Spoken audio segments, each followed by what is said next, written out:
All right, hello everyone. My name is Humphery, and I'd like to present to you this early in development animation project called Space Doctor. It's a 2D animated series for adult audiences featuring lots of violence, gore, and comedy, and will be composed of 9 25-minute episodes, perfect for streaming services. I must stress, all art shown here is not final. The concept is really simple. You have the hospital setting, so with a science fiction coat of paint, giving you the best of both worlds, and the combination just allows for such creative and amusing little stories. Part of the inspirations for this show were current shows like Rick and Morty, classics like MASH, the violent gore fest like Mr. Pickles, and shows featuring assholes like House MD. Our main character of the show is Dr. Natalia Fuentes, an Earth-born human who is working at the General Galactic Hospital. So the first human to ever do that. She's very proud to be there. And very improvisational. So she's very quick to coming up with some good solutions for patients. But she is also a liar. Dr. Natalia Fuentes is not a doctor at all. So she dropped out of med school after one semester and has been keeping up a lie to all her friends and family for the last 2 years. So through emails and social media, she's been telling everyone that, oh, it's going great, I'm the best in the class.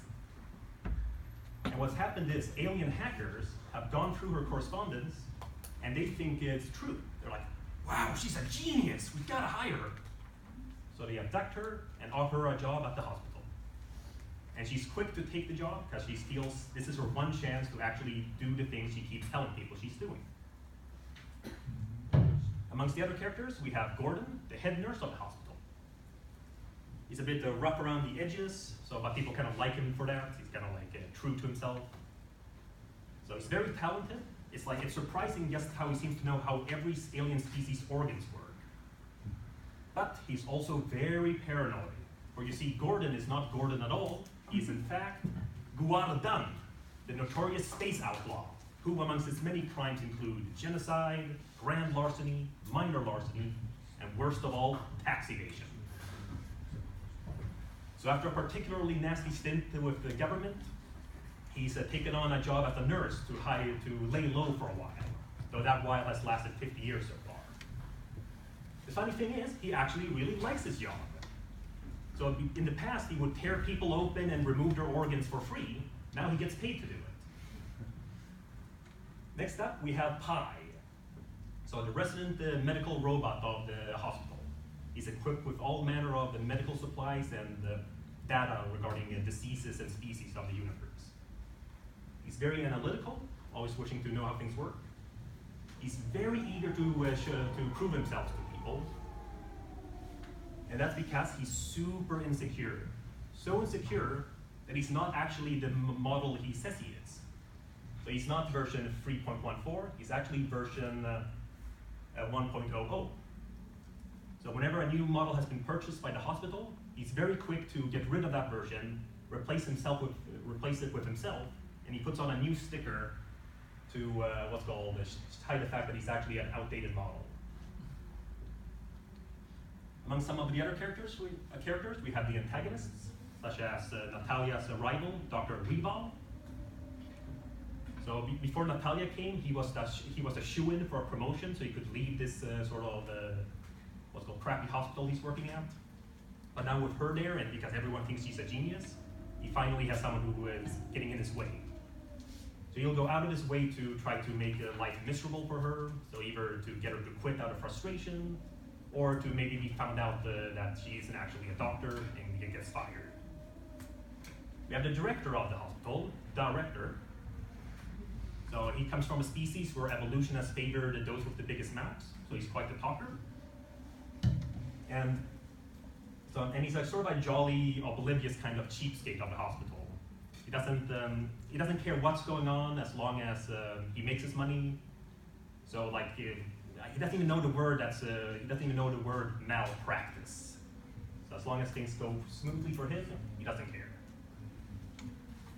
Amongst other characters, we have Doctor Who, a space hipster who works as a proctologist. And what's called? I mean, it's just a coincidence that he happens to look like a human hipster. It's actually a totally foreign species, where we have all of his like sentience in his beard. We have Cosmonaut X, so an old Soviet cosmonaut who went through like a secret space mission, so no one knows about him. And he was cryogenically frozen in his ship, but revived at the hospital. Now he's the janitor at the hospital because he has to pay off his hospital bills. We have Hypochondriac, so a notorious hypochondriac, who doesn't realize that all of his complaints about his body are just healthy, natural functions for his species. And then we have Cubicus, a 3D model of a cube that floats around and emits this aura that makes people think more three-dimensionally about certain topics. So, and in shades of gray. And that makes everyone really uncomfortable because they have to actually think more than two-dimensionally about how they think about things.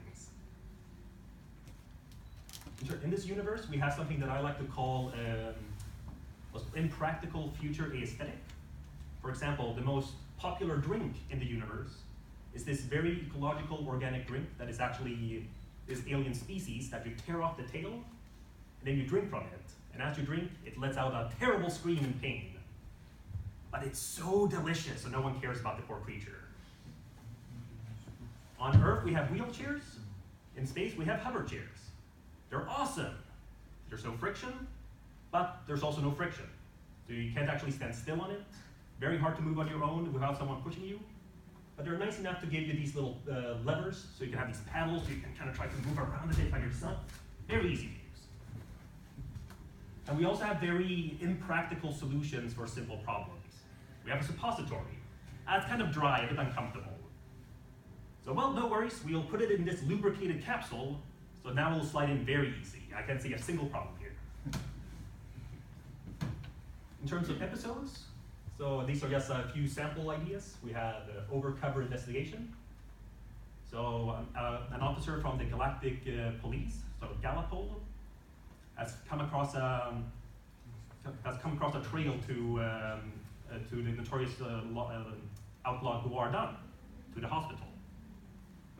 And Natalia and Paya are going to help him get out of there, since they're kind of worried that Gordon might spill their beans about their current secrets.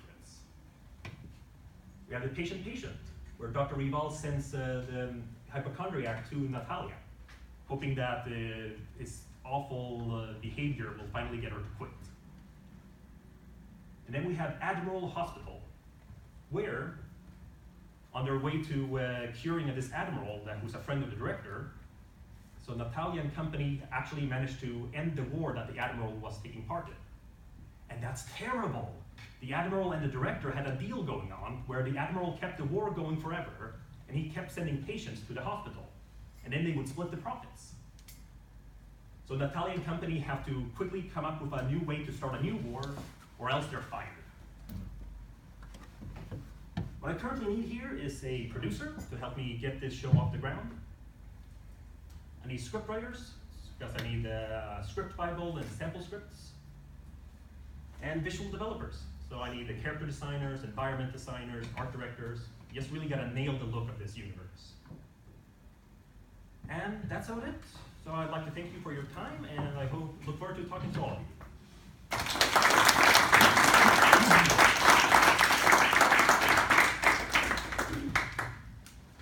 Thank you, Humphrey. And now the board can ask some questions if something was not clear technically. Do you have any questions? I have a question. Yes. I really like the presentation. It seems like it's very focused on individual episodes, right? Yes. Do you foresee some kind of overarching story from the first one to the last one, or is it more? Well, there would be a certain drama of what's called each character sort of being found out as a string that goes through the episodes. Yeah. I would really like to see that in the presentation. I think okay, it's a really strong premise with these characters that are not what they're supposed to be. It's nice if that's hinted throughout the episodes, and then at some point that comes out, right? That's a fair point. You're absolutely right. So because it's a constant threat every episode of that. That's cool. Right.